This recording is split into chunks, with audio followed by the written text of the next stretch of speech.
So you're wondering exactly how to harden plants before transplant. Today, I'm going to show you. It's the springtime here in the North Woods and we're getting ready to go to ground with all of these beautiful plants. I've got 41 fantastic tomatoes of 3 different varieties. I have 2 different cherries and then I have 1 slicing tomato, and these bad boys are going in the ground next weekend on Memorial Day weekend. But I thought I would show you the system that I utilize about 5 to 7 days before the plant's ready to go outside permanently to harden these plants and get them used to the elements. So let's talk about it. So why do you need to harden plants? The reason is, if you've started your plants indoors, especially if you've started them from little baby seeds and they've grown up into little baby plants and now they're nice big beautiful plants, you can't just go from having them indoors to outside because you're going to shock the plant. And the primary reason for that is the sun.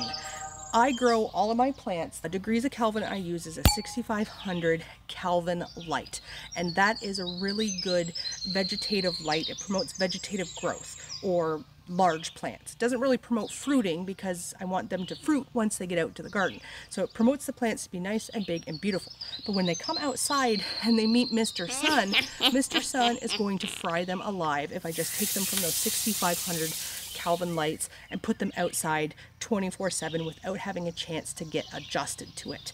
The second reason is that you'll notice that there's air movement when you're outdoors. And I do have 4 separate fans that I utilize in my plant room to circulate the air and try to mimic the natural movement of the air outdoors. But there's nothing quite like allowing the plants to get adjusted to that natural air movement that's going to strengthen their stems. So there's 2 things we need to do when we harden plants. Is strengthen them against the sun and strengthen the stems against the movement of the air. So the general rule of thumb is that you want to put your plants out for about 3 hours the very first time they go out, and you want to put them into shade to partial shade. And you want to do this for a couple of days because it allows them to absorb some sunlight without being pounded directly by the intense rays of the sun. These tomatoes have been hardened for a couple of days already, so they're ready to be exposed to the full sun. Now I'm going to start to bring out the rest of the plants that are in my plant room here shortly to also harden them in the sun. And what I am utilizing, these are actually really cheap folding sawhorses. I think I paid 10 bucks a piece for these. They're Performax.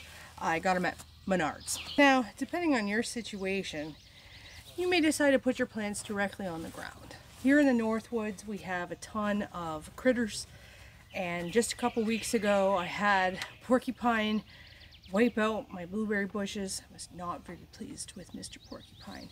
So I thought if I keep these bootstrap trays up off of the ground, it just makes it a little bit more difficult for wildlife to get into my luscious, beautiful plants, and increases the chances that they'll make it back indoors and eventually to the garden where they'll be protected by a deer fence.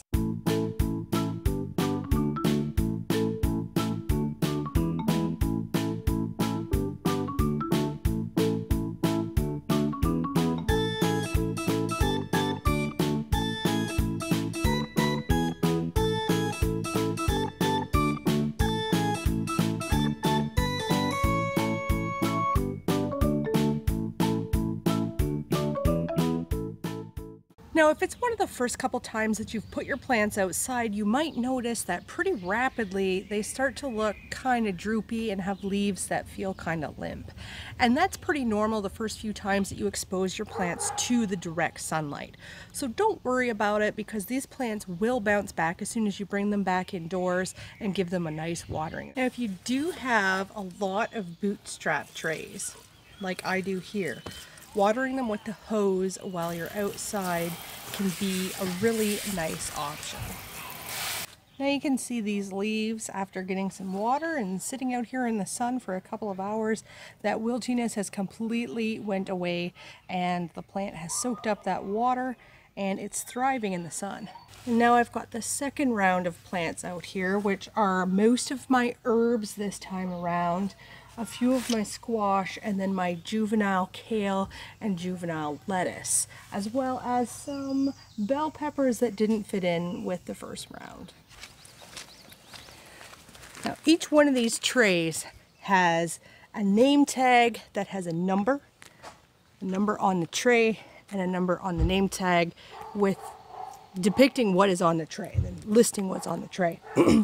So what I do is that I take these name tags and I actually leave them in the plant room, so that way I know exactly where to put these plants back in the plant room when I go back. But I thought I'd bring out this little name tag to show you guys the organization system.